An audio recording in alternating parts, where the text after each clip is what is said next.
pagkadating na namin dito sa Lipa, sabi ng asawa ko, ang ngipin mo'y dumidilaw na. Kaya agad kami nagtungo dito sa Joyce Dental Spa Clinic. Kala mo endorser. Pero bago ko simulan ng kwentong ito, hayaan niyo muna magpakilala ako. Ako nga pala si Mr.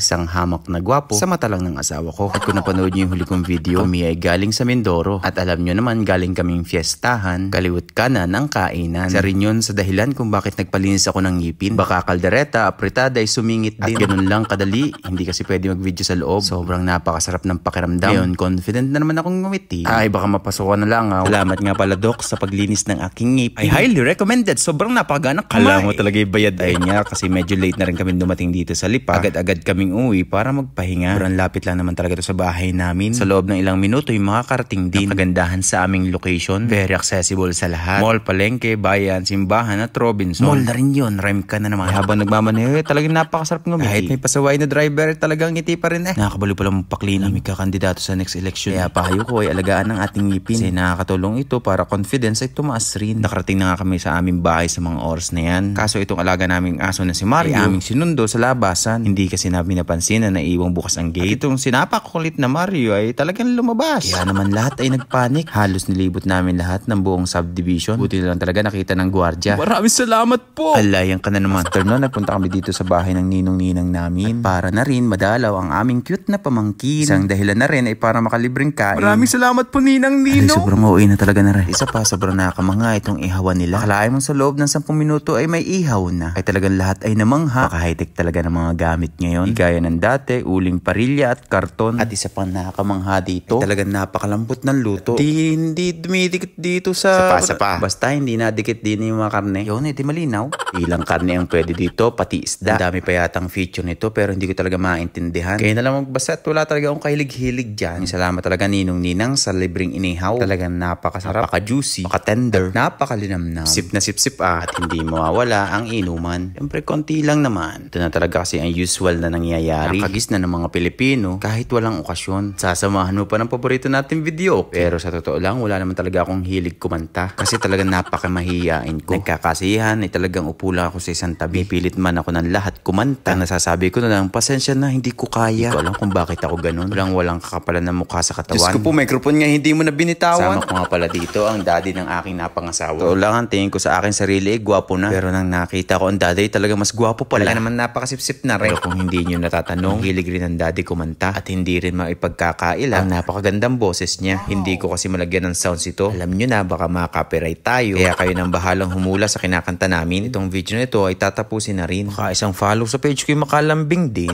Muli magkita-kita tayo sa mga susunod na kabanata. Paalam mga hold up. Yoo!